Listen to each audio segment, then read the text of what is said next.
Eu gostaria que você abrisse sua Bíblia no livro de Neemias, capítulo 8, e ele diz assim, no versículo 13. Neemias, capítulo 8, versículo 13. Vou esperar aí alguns segundos para você achar.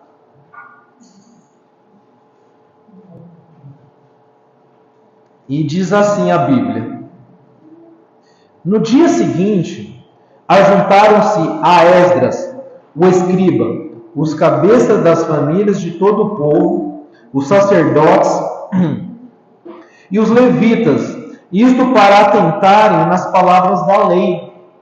Acharam escrito na lei que o Senhor ordenara, por intermédio de Moisés, que os filhos de Israel habitassem em cabanas durante a festa do 7º mês, que publicassem e fizessem passar pregão por todas as cidades em Jerusalém, dizendo: Saí aos montes e trazei ramos de oliveiras, ramos de zambujeiros, ramos de murtas, ramos de palmeiras e ramos de árvores frondosas, para fazer cabanas, como está escrito.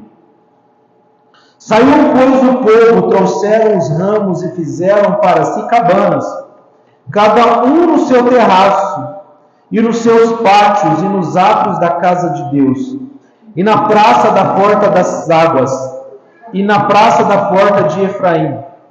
Toda a congregação dos que tinham voltado do cativeiro fez cabanas e nelas habitou. Porque nunca fizeram assim. Os filhos de Israel, desde os dias de Josué, filho de Num, até aquele dia houve muito grande alegria. Dia após dia, leu Esdras no livro da lei e de Deus desde o primeiro dia até o último dia, e celebraram as festas por 7 dias. No 8º dia houve uma assembleia solene segundo o prescrito. O tema da palavra de hoje é a alegria em obedecer a palavra. Você acha que é possível ser alegre com a palavra de Deus? Você acha que é possível ser alegre com a palavra de Deus? E por que você não é?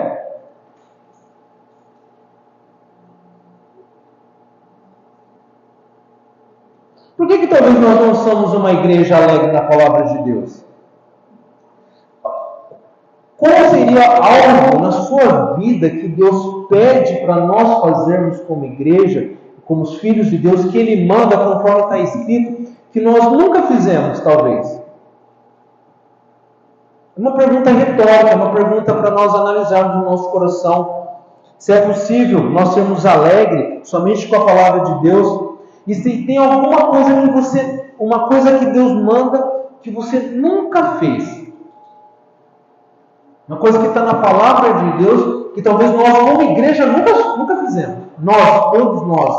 Ou você mesmo nunca fez um mandamento de Deus que talvez é a chave para nós realmente nos libertarmos de toda a escravização de maus pensamentos, de amargura, raiz de amargura, de falta de perdão, falta de alegria, falta de ânimo na palavra de Deus, que talvez nós nunca fizemos, que nós deveríamos fazer, que Deus manda.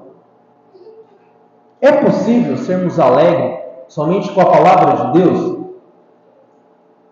Será que nós acreditamos que é possível nós sermos alegres somente com a palavra de Deus? Ele diz, Deus ele diz isso. Deus ele gosta que nós façamos esse raciocínio, nós façamos algumas perguntas. Porque o próprio Deus que está relatando aqui é que o povo de Israel, nesse momento, eles voltam do cativeiro e eles fazem uma coisa que Deus manda eles fazerem, que há muito tempo eles não fazem, o mandamento de Deus, que é celebrar as festas dos povos. A Páscoa, Pentecoste E no meio de Pentecostes tinha essa festa das cabanas, que Deus fala: vocês no 15º dia de Pentecostes, vocês vão morar em cabanas, para vocês lembrarem quando vocês estavam no Egito, e vocês saíram do Egito e vocês eram escravos, para vocês lembrarem que eu tirei vocês da escravização. E eles nunca fizeram isso, até esse dia. Nunca. Deus mandou e eles nunca fizeram. Foram para o cativeiro, tiveram que sofrer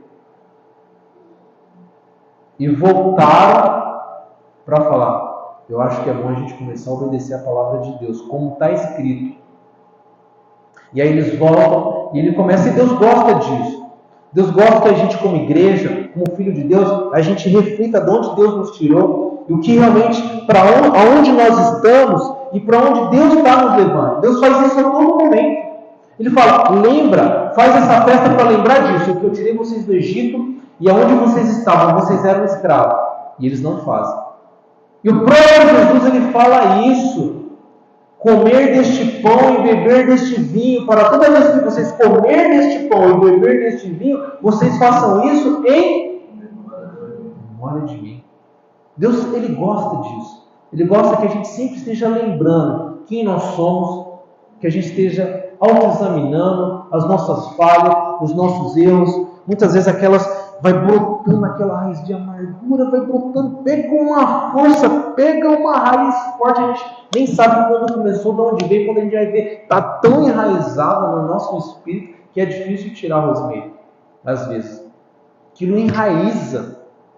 E Deus fala: olha de onde eu tirei você, olha quem você era, olha para mim, olha para o meu sangue em memória de mim, em memória de você entender, porque muitas vezes a gente insiste em não fazer o que Deus manda. Deus fala: não tenha amargura, não tenha ira, não peque, e a gente insiste em fazer o que muitas vezes a gente não faz na vida, que Deus fala: não faça isso. O que Deus fala para a gente fazer e que a gente insiste anos e anos e anos e anos e anos não fazer. Desde a época de Josué até aqui. Olha só quanto tempo esse povo insiste em não fazer uma festa, e aí eles leem lá: oh, Deus pede para fazer isso, nós vamos fazer. E no versículo 14, no versículo 13 e 14, ele diz assim, presta atenção nas palavras, que legal. No versículo 13: no dia seguinte ajuntaram-se a Esdras, os escribas, os cabeças das famílias de todo o povo, os sacerdotes, os levitas, e isto para, olha, presta atenção nessa palavra, atentarem nas palavras da lei. Duas palavras parecidas, com o mesmo significado, diferentes, mas com o mesmo significado. No final do versículo 13 e no início do versículo 14. No final do versículo 13: e isto para atentarem nas palavras da lei e acharam escrito na lei o que o Senhor ordena por intermédio de Moisés, que os filhos de Israel habitassem em cabanas durante a festa do 7º mês. E muitas vezes, depois dos muros, Carla, depois dos muros restaurados, depois de uma vida estragada, talvez depois de uma família destruída, uma vida espiritual destruída, coração destruído, igreja destruída, vida financeira destruída, vida profissional destruída, vida física, espiritual, tudo destruído. E você, quando decide fazer direito e reconstruir os muros, nós aprendemos no livro de Neemias que tem alguns processos. Nós precisamos reconstruir, tomar cuidado com os inimigos. Enquanto você está fazendo a obra, na outra mão, lembra que eles tinham uma espada? E você tem que estar, enquanto você trabalha, quando você está trabalhando na obra, você tem que estar com a sua Bíblia, você tem que estar com os ensinamentos de Deus nas suas mãos. É importantíssimo. Você tem que ter foco. Desceria eu, pararia eu a obra para descer no vale para conversar com vocês. Lembra que Neemias ele fala isso? Quando os inimigos, muitas vezes, eles veem: Márcio, em casa, deixa eu falar um pouquinho mal do pastor, deixa eu falar um pouquinho mal do irmão aqui para você. Desceria eu, pararia eu a obra para eu ouvir? Muitas vezes nós devemos ter foco. Muitas vezes, uma reconstrução de muros, Márcio, uma reconstrução de muro, igreja, para ela ser sólida, ela deve ser uma igreja, ela deve ser fundamentada em princípios de obediência à liderança, Obediência aos pais, obediência aos líderes, obediência ao pastor, obediência ao patrão, obediência às autoridades. Lembra que Neemias ele faz isso, ele trata disso, ele toma esse cuidado. Depois que os muros estão levantados, ele chama Anani, irmão dele, temente a Deus, para servir entre os povos. Alguns processos são importantes dentro da reconstrução dos muros. E aí ele fala, uma vez os muros sendo reconstruídos, Rosemary, uma vez você feito tudo isso, é importante que você tenha alegria. Lembra do domingo passado? É importante que você se sinta alegre. Um povo, e ele fala isso num cenário, ele fala isso não é um cenário de abundância não, ele fala isso num cenário onde muitas pessoas ficaram para trás. O povo de Israel sai do Egito com 2 milhões de pessoas, aproximadamente, rumo à terra prometida, isso quando eles saíram do Egito. Depois, através de Davi, eles expandiram muito. Através de Salomão, eles expandiram mais.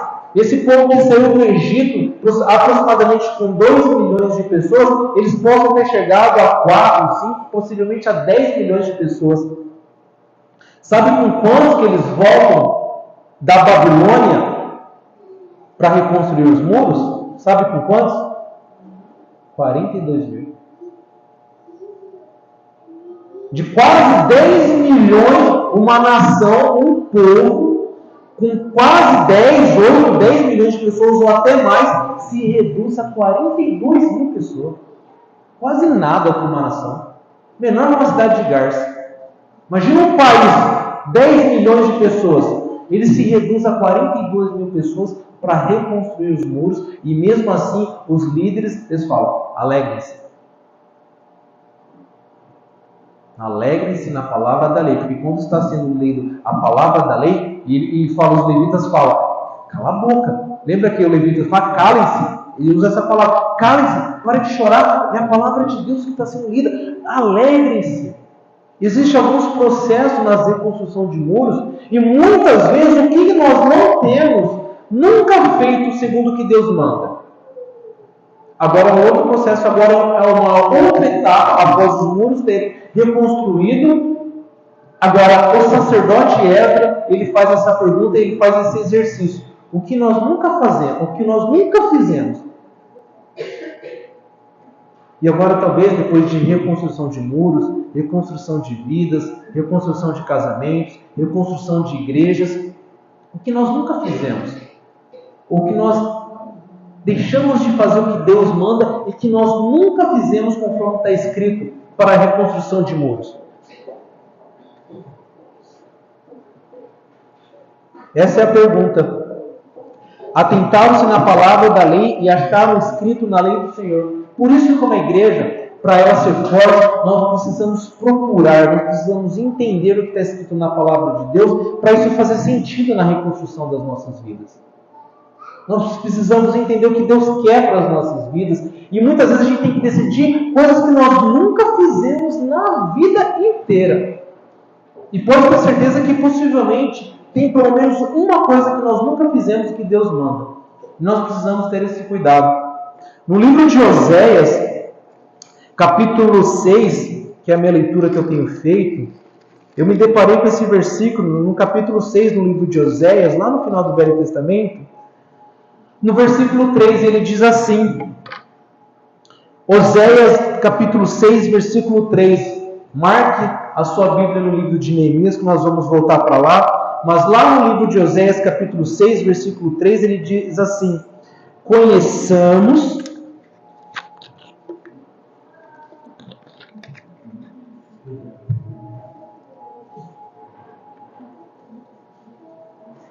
Oséias 6, 3.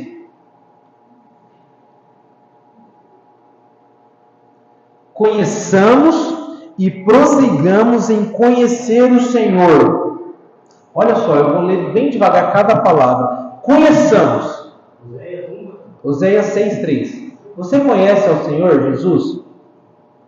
Conheçamos e prossigamos em conhecer. São duas coisas. É conhecer e prosseguir conhecer. Por isso que cada dia você tem que ler a sua Bíblia. É todo dia, é toda hora, é todo momento. Prossigamos em conhecer ao Senhor Jesus. Como a alva, a sua vinda é certa, e Ele descerá sobre nós como chuva serôdia que rega em terra, que rega a terra. E muitas vezes a gente precisa, para manter os muros elevados e a cidade e a restauração acontecer, é preciso ter uma disposição em querer conhecer e procurar saber o que Deus quer para as vidas das igrejas e para as nossas vidas.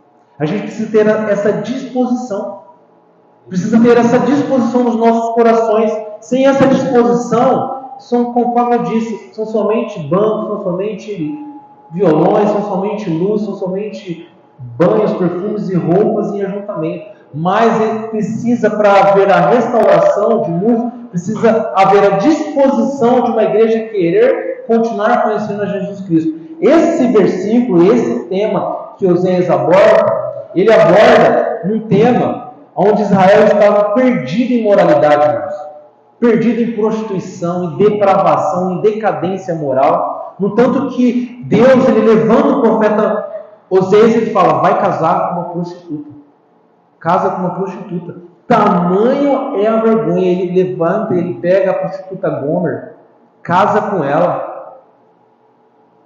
E ele traz para a casa dele, e ela volta com os amantes, e ele volta, Deus fala, volta lá e traz ela, e faça com que ela viva com você. E ele pede, e ela decide viver com ele. Tem 2 filhas, uma que Deus fala o nome, não meu povo, para mostrar, para ficar bem claro, o povo de Israel entender bem o que eles estão fazendo. Deus chega nesse ponto de pegar um profeta e falar, casa com uma prostituta. O cara veio olhar e entender realmente o que ele está fazendo com a vida dele. Pega uma prostituta e casa com ela, para o povo ver tamanhas são as coisas imorais que esse povo está fazendo. Deixa bem claro e deixa bem escancarado para esse povo entender o quão imoral, tão decadente que eles estão. Deixa bem claro. Deus, ele chega nesse ponto, para ficar bem escancarado e bem claro. Esse povo é imoral. E muitas vezes as coisas estão tão claras nas nossas vidas. Às vezes as coisas elas são tão transparentes como o sol do meio-dia que a gente insiste em não ver. E essa é a pior coisa. A gente não querer ver o que está claro. E muitas vezes o que nós precisamos, Marcos, é reconhecer os nossos pecados. O que nós precisamos é se autoexaminar. E o que a nação de Israel precisava é olhar em tão clareza aonde eles chegaram para eles olhar, rapaz, o que eu fiz?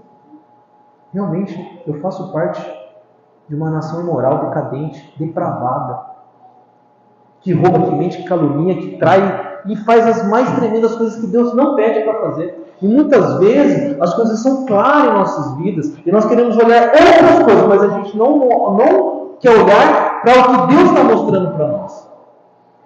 E assim como Neemias diz que eles procuravam, lembra que a palavra era essa? Eles procuravam, eles acharam no livro que estava escrito coisas que eles nunca fizeram. Muitas vezes nós devemos ter essa disposição e de procurar e perguntar o que realmente eu nunca tenho feito para Deus.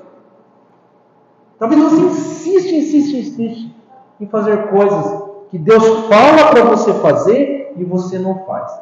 Ou muitas vezes você insiste em não fazer coisas que Deus fala para você não, para você fazer coisas que Deus fala para você não fazer e nós insistimos em fazer. E quanto mais claro está, mais a gente insiste em falar não para Deus. E a gente precisa ter essa disposição, conforme eles falam, atentaram-se nas palavras da lei e acharam escrito. E nós precisamos muitas vezes se render. Ó Deus, eu sou pecador, e a gente é mesmo, eu sou falho, eu tenho até agora errado. Faz 20 anos, Deus, que eu tento acertar, mas nisso daqui, eu nunca quis largar, fazer como o Senhor manda. É o jeito que eu quero fazer. Me perdoa. A gente tem que ter essa disposição A gente tem que ter quanto mais você reconhece o seu pecado, mais você deseja conhecer a Deus. O desejo de conhecer a Deus é um reflexo, um resultado de você ter consciência de quão pecador você é. E muitas vezes a gente não está nem aí, sabe por quê? Porque a gente não faz uma autoanálise e a gente não faz uma autocrítica de quanto que muitas vezes a gente é mal, de quanto Deus deixa escancarado os nossos erros. As consequências das nossas vidas, as consequências da nossa igreja, as consequências dos nossos resultados, as consequências das nossas famílias, estão muitas vezes escancaradas na nossa frente e a gente não quer ver. A gente tem que parar para olhar e pensar, Deus, o que eu nunca fiz? Às vezes a reconstrução de muros passa por isso. Às vezes a reconstrução de muro vai passar de uma nação de 10 milhões de pessoas e reduzir em 42 mil pessoas, para eles chegarem nessa conclusão que tem que olhar para o livro de Deus e falar, Deus, eu nunca fiz isso. Meu Deus do céu. Tem que um sacerdote lá buscar lá no fundo do baú os papiros tudo cheio de poeira e abrir a palavra de Deus. Eu nunca fiz isso. O que você nunca fez que Deus manda você fazer? A gente tem que assegurar, quanto mais a gente pergunta isso para Deus, igual o próprio rei Davi, ele fala, Deus, me mostra os pecados, até os pecados que eu não conheço. Até os pecados que eu não sei que eu cometo. A gente tem que ter esse cuidado, essa disposição de a gente sempre se autoexaminar. No livro de Coríntios, 1 Coríntios capítulo 11, lá no capítulo 11, ele fala isso. Examine-se o homem a si mesmo.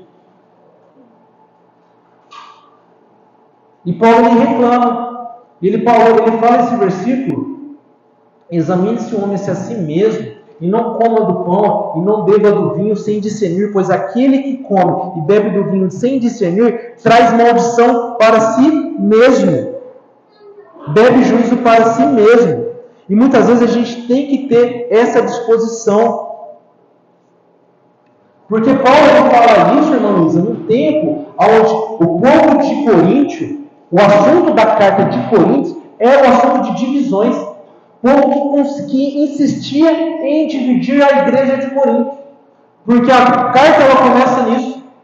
Ele fala, vocês santos, muitas vezes pessoas salvas, separadas de Deus, da igreja de Corinto, espalhadas para a igreja de todo mundo. Porém, contra vós eu tenho uma reclamação. Eu tenho ouvido falar que entre vocês há divisões, pois uns falam que é de Apolo, outros dizem que é Apolo, outros dizem que são de Paulo. Acaso Cristo está dividido? E ele fala isso lá no capítulo 1, e ele puxa isso de novo no capítulo 11. Tamanha era a divisão que o povo de Corinto tem feito. E aí ele fala, e aí até um momento para a gente entender que realmente esse conceito de igreja, de nós nos reunirmos fora das nossas casas em um lugar, ele é válido porque no próprio livro de Coríntios, capítulo 11, ele diz assim, pois quando vocês deixam suas casas para se reunir, vocês não vão tomar a ceia, vocês vão beber e se embriagar. Que muitas pessoas de você estão bebendo vinho demais e estão ficando bêbados. Paulo não reclama disso. Pois a ceia é para lembrar do que aconteceu. E você está indo para a igreja para comer demais, para beber demais. A gente vem aqui na igreja, às vezes, brigando por causa de comida, porque eu não trouxe, por que eu não trouxe, porque eu trouxe sozinho, porque eu não trouxe. Trouxe aqui, eu falei para a Gabi, amor, traz alguma coisa, você trouxe para a igreja, é da igreja, porque o propósito é nós estarmos aqui juntos. E aí Paulo reclama que isso acontecia lá em Corinto. Já acontece há muito tempo. E ele fala uma coisa muito pontual, no versículo 11 e 19 ele fala, porque até mesmo importa que haja partidos entre vós, para que também os aprovados se tornem conhecidos em vosso meio. Ele fala, por mais que tenha divisões, está tendo divisão entre vocês, um fala que é de Apolo, outro é de Paulo, mas até bom importa que haja pessoas que estejam dividindo a igreja para mostrar quem são os aprovados e sejam conhecidos entre vocês. Sassá, muitas vezes as divisões, as calúnias, os problemas de destruição da igreja é para provar não quem faz destruição, não para quem divide, não quem que é o fator ativo do problema, mas é para provar você que fica, para ver qual que é a sua disposição. Porque até mesmo importa que haja partidos entre vós. É até bom que às vezes tenha facções, tenha pessoas que dividem. Paulo está falando isso, até mesmo que importa que haja pessoas que fazem panelinha, fazem partidos, que falam mal um do outro, falam mal do pastor, falam mal do irmão, que fala, eu não sou do pastor X, eu sou do pastor Y, eu não sou do apóstolo Paulo, eu sou de Apolo. Tem um que às vezes vai na sua casa, vai na casa do outro, encontra na rua, fala mal de uma igreja, fala mal de outra. É até bom que às vezes tenha isso. Para provar como que você reage no meio disso. Para que também os aprovados se tornem conhecidos no vosso meio. Porque se tudo fosse bom, como que você seria provado? Muitas vezes, numa igreja como Coríntios, divisão, calúnia, é para provar quem são os aprovados no meio disso. E muitas vezes tem que ser claro o que Deus quer falar. Muitas vezes nós temos que entender, Deus, o que o Senhor quer falar comigo? O que o Senhor quer falar com essa igreja? O que o Senhor quer falar com a minha vida? É sempre comigo. O que eu devo fazer, Deus, que eu nunca fiz, para prosseguir em conhecer a Ti e Te honrar e talvez fazer algo que eu nunca fiz? O que eu tenho que mudar de pensamento? O que eu tenho que mudar de disposição? O que eu tenho que mudar de motivação? Muitas vezes a gente passa anos com os mesmos pensamentos. Pensamentos para mim.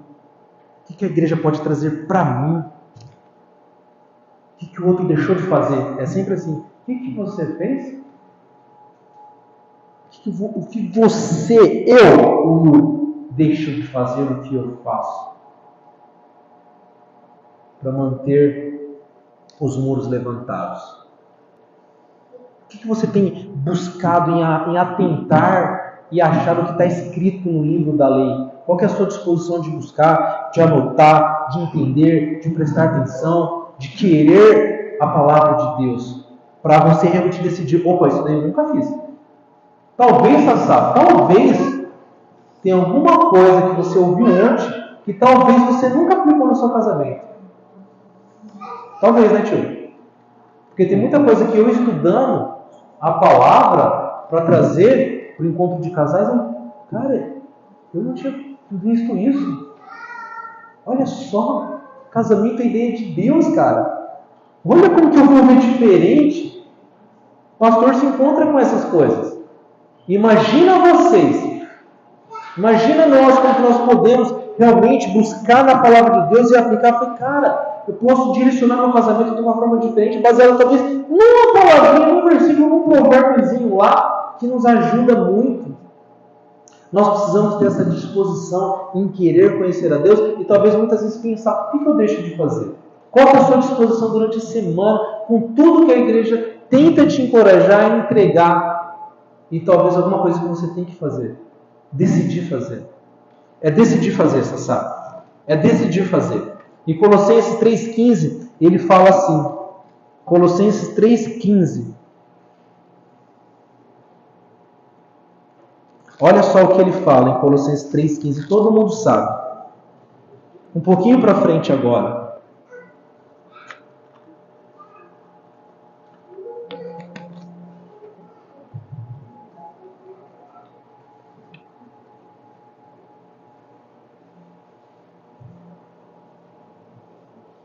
Para quem achou, é Colossenses 3,16, é o próximo versículo. Colossenses 3,16. Habite ricamente em vós a palavra de Cristo, instruindo-vos e aconselhando-vos mutuamente em toda sabedoria, louvando a Deus com salmos e hinos e cânticos espirituais, com gratidão em vosso coração. Em tudo o que fizerdes, seja em palavra, seja em ação, fazei em nome do Senhor Jesus Cristo, dando por Ele graças a Deus. Habite ricamente a palavra de Deus. É ricamente. Às vezes a palavra de Deus habita para a gente só no domingo à noite, ou só aquela meditação rapidinho, 5 minutinhos. 5 minutinhos. Nossa, hoje a meditação está curta, graças a Deus. Vou fazer aqui já. Olha que versículo curtinho, que legal, já decorei. Tchau. E o que é isso? Tem se tornado rico para você? Quanto você tem buscado e se aconselhado e pedido para Deus sabedoria e tem se comprometido em uma disposição? Eu sempre falo, todo domingo, irmã Ivone, meu Deus do céu, é só assim, é só para a gente passar, como a Bíblia, como Paulo fala, talvez a gente vai passar, aliás, como Pedro fala, a gente vai passar como se provado pelo fogo. Passou. Rapaz, passou. Um versículo só para você conseguir passar na prova no que Deus fala. Aquele que tem os meus mandamentos e o guarda, é este que me ama. Eu rogo, para o bem da sua alma, do seu espírito, que você tente guardar no seu coração um versículo. Eu rogo, porque Deus ele pede ser assim. E eu vou morrer falando, porque se eu sou um pastor, que eu não negligencie meu dom, o que Deus quer que você faça é que habite ricamente a palavra de Deus nessa igreja. Amém. Glória a Deus. É o que Deus quer. E não só habitar, mas Ele quer que você seja em palavra, em ação, que você faça. Por isso que eu tive essa ideia. Vamos pegar o versículo de manhã e vamos pôr na nossa mente e o que ele faz sentido durante o nosso dia. Porque a Bíblia também ela fala disso. No versículo 17. Em tudo que fizerdes, seja em palavra e seja em ação. Muitas vezes a gente não tem que vir aqui e falar, é isso aqui, está no livro de tal, tem que é desse jeito. A gente responde tudo, a gente tira 10 e a gente vai em tudo, a gente faz tudo. Mas e aí? O que você nunca fez disso que você sabe que tem que fazer? Tanto é isso, porque depois que Paulo fala isso, habite ricamente a palavra de Deus em vós, seja em tudo que fizerdes, seja em palavra, em ação, fazer em nome do Senhor, aí ele dá uma lista. Mulheres, seja submissa ao marido. Talvez você nunca respeitou seu marido da forma que Deus manda. Insiste em ser rebelde com Deus. Ah, mas eu não sei. Aprende. Auxiliadora idônea.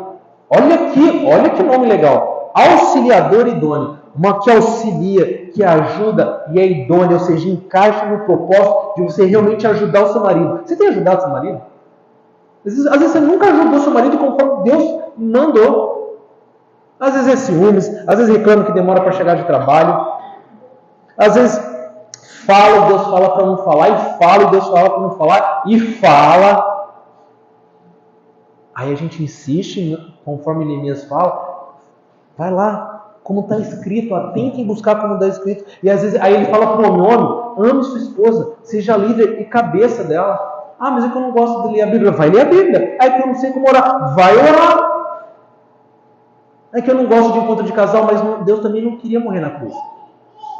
Você não tem que gostar de ir no encontro, você não tem que gostar de orar, você não tem que esperar a sua carne gostar de você fazer ações espirituais. Você tem que pôr no seu espírito e pegar a sua esposa e trazer para perto de Jesus Cristo.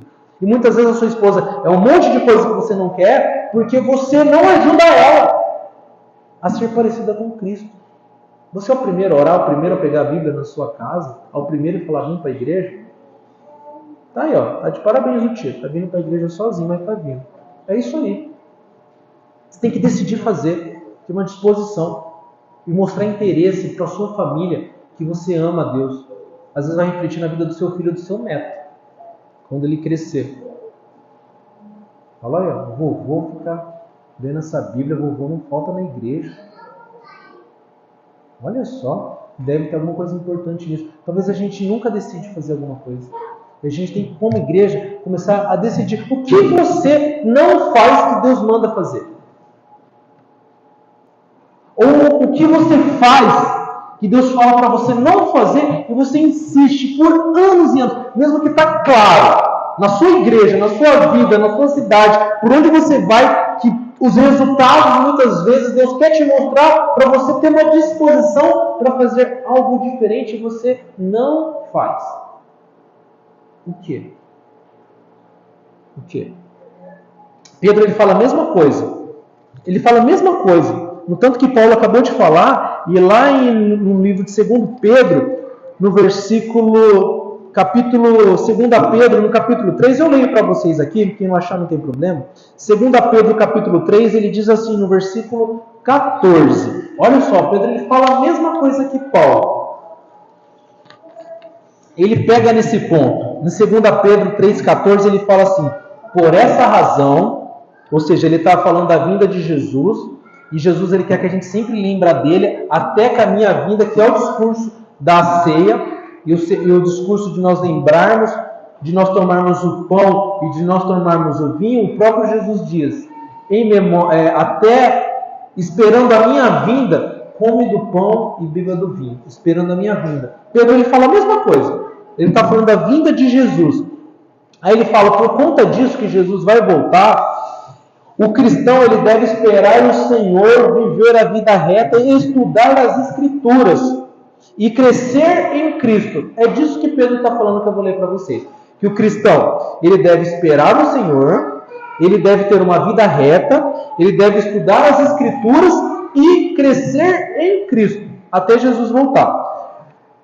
Por conta disso que eu estou falando, Pedro fala, por esta razão, pois, amados, esperando estas coisas, empenhai-vos, é empenho, por serdes achados por ele em paz, sem máculas, irrepreensíveis, entende por salvação, e tendo por salvação a longanimidade de nosso Senhor, como igualmente nosso amado irmão Paulo vos escreveu. Mesma coisa que eu acabei de falar de Paulo, segundo a sabedoria que lhe foi dada, ao falar acerca destes assuntos, como de fato costuma fazer em todas as suas epístolas, nas quais há certas coisas difíceis de entender, que os ignorantes e instáveis deturpam, como também deturpam as demais escrituras, para a própria destruição deles.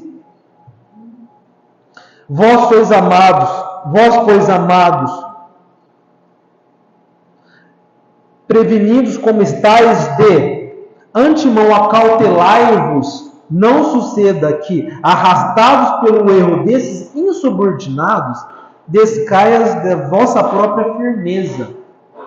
Antes crescei na graça e no conhecimento do nosso Senhor e Salvador Jesus Cristo. A Ele seja a glória, tanto agora como no dia eterno. Amém. O que Pedro está falando é justamente isso. Pode até ter. Ele fala para você ter a longanimidade de Jesus. É você perseverar. As coisas podem acontecer. Pode vir caluniador, pode vir mentiroso, pode vir alguém falar mal do seu líder, pode alguém falar mal da sua igreja, pode alguém falar mal do caminho justo que você está seguindo e te dar uma outra ideia que não é o caminho. Você tem uma longanimidade, porque vai ter pessoas que vão deturpar a palavra de Deus, que vão alterar, que vão falar, não é bem isso não, Clarice. É outra coisinha aqui, ó. Não é para você ser submissa, não. Não é bem assim submissa. Você pode fazer o que você quer, mas em vez em quando você seja submissa. Vai ter pessoas assim, mas ele fala para você, por conta do empenho que você tem na palavra, que você esteja firme. Lembra disso? Que ele falou, estejam firmes. E por conta disso, continua em conhecimento e na graça do Senhor Jesus Cristo. E uma igreja, para manter os seus muros levantados e a sua estrutura, precisa ter uma disposição de falar não. Habitar ricamente a palavra de Deus em vós, assim como Paulo fala em 1 Coríntios. Por conta disso, que vocês não se autoexaminam, por conta disso, há muitos fracos entre vocês. Por conta de vocês não discernirem o pão e não comerem o pão, vocês se embriagam, vocês acham que isso aqui é para encher a pança, acham que isso aqui é para beber, para se embriagar, para vocês não discernir de onde vocês vieram, onde vocês estão e para onde vocês vão, que esse é o propósito da ceia em memória de mim. Por conta disso, há muitos fracos entre vocês. Para a gente não parar de refletir os resultados das nossas vidas, o que a gente deixou de fazer. Ou o que a gente insiste em fazer que Deus fala para a gente não fazer. E a gente se torna uma igreja fraca, porque não se autoexamina, não para pensar um dia sequer, meu Deus, o que eu fiz na minha vida de errado? E às vezes eu tenho ainda uns resquícios disso até hoje. Aí ele volta a falar em Colossenses: por isso habite ricamente a palavra de Deus em vós, em tudo que vocês fazerem.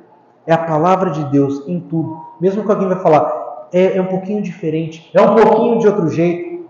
Habite ricamente a palavra de Deus em vós, em tudo que fizer, seja em palavra, em ação, fazer isso em nome de Jesus. Isso é diferente do que você fazer do jeito que você quer. É diferente de alguém chegar e falar para você: não seja muito justo, conforme já falaram para mim. Isso é diferente de alguém falar: não, o Sassá leva muito ao pé da letra. O Sassá é muito cristão, o Sassá é muito certinho, para mim não dá. A gente tem que tomar cuidado com essas coisas. Pessoas que vão te rotular que você leva muito ao pé da letra, pessoas que vão te rotular você que você é muito justo, vão fazer piada de você, falar que você é um apóstolo, falar que você é um crente, vão fazer piada para todo lado, vão falar, encorajar para você não ser muito fiel, vão encorajar para você não obedecer às lideranças, vão deturpar, vão mudar, vão fazer de tudo para você desistir, mas você tem que ter longanimidade, igual de Jesus Cristo, estar firme. E aí fazer igual o Neemias fala: atente-se nas palavras e procurem achar o que está escrito no livro da lei, que possivelmente você vai encontrar coisas que você nunca faz na sua vida, na igreja, que você nunca para pensar os resultados que talvez fizeram cair os muros. Por alguma razão, às vezes ele cai. Aí Deus fala: examine. Para pensar. É cada um. É eu na minha casa, Wildner, Gabriela, Tildone, Adelson, Sassá e Clarissa. Passa por Claudemir e vai lá na 11h30, lá no quarto dela à noite, passar na mente dela os resultados da minha vida, da minha igreja, da minha família. O que eu nunca fiz? O que eu poderia fazer? O que eu deveria deixar de fazer? Ele fala lá em Neemias: acharam-se escrito, atentaram-se nas palavras da lei e acharam escrito na lei do Senhor e ordenaram por intermédio de Moisés e os filhos de Israel habitassem em cabanas durante a festa do 7º mês.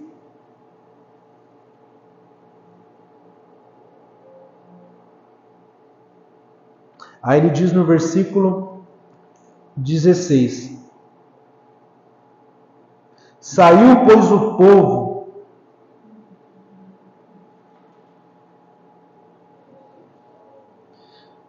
saiu, pois, o povo, trouxeram os ramos e fizeram para si cabanas. É cada um para si. É cada um olhando para a sua casa, para a sua vida. Cada um no seu terraço, cada um no seu quadrado, cada um na sua vida espiritual, olhando para o seu erro, que você nunca fez. E nos seus pátios, e nos átrios da casa de Deus, e na praça das portas das águas, e na praça da porta de Efraim. Olha, presta atenção no versículo 17. Toda a congregação dos que tinham voltado do cativeiro fez cabanas, e nelas habitou, porque nunca fizeram assim. Esse versículo 17 é o mais chocante. Toda a congregação dos que tinham voltado do cativeiro fez cabanas e nelas habitou, porque nunca fizeram assim. Depois que você volta do cativeiro, aliás, o povo de Israel foi para o cativeiro por desobediência, rebeldia contra a liderança, assim como Daniel diz no capítulo 9, no livro de Daniel, ele fala: Deus perdoe nossos pecados, porque somos rebeldes e não ouvimos os seus servos, os profetas, a quais o Senhor enviaste para falar para os nossos reis, príncipes e toda a população, mas nós não ouvimos o Senhor, por isso nós estamos aqui na Babilônia. Daniel reconhece isso. E eles voltam da Babilônia, reconstroem os muros caídos por algum motivo, os muros caem, e eles reconstroem o muro, e todo mundo decide, conforme está escrito lá na lei de Deus, por intermédio, lei de Deus, por intermédio do profeta Moisés, que eles fizessem as festas das cabanas, para eles lembrarem que Deus ordenou para eles fazerem as festas, para eles lembrarem que Deus tirou eles do Egito rumo à terra prometida, e nesse tempo eles viviam em cabanas. E Deus, Ele quer que a gente lembre de onde Ele nos tirou, aonde nós estamos e para onde nós estamos indo. E muitas vezes a gente tem que ter esses marcos nas nossas vidas como igreja. A gente tem que parar e refletir de onde que Deus nos tirou, por que os muros caíram, e agora que os muros estão reconstruídos, que eu pare e pense o que eu fazia de errado e o que eu não posso fazer mais de errado. O que Deus pedia para eu fazer, que eu ainda não estou fazendo. Aliás, que eu nunca fiz na vida.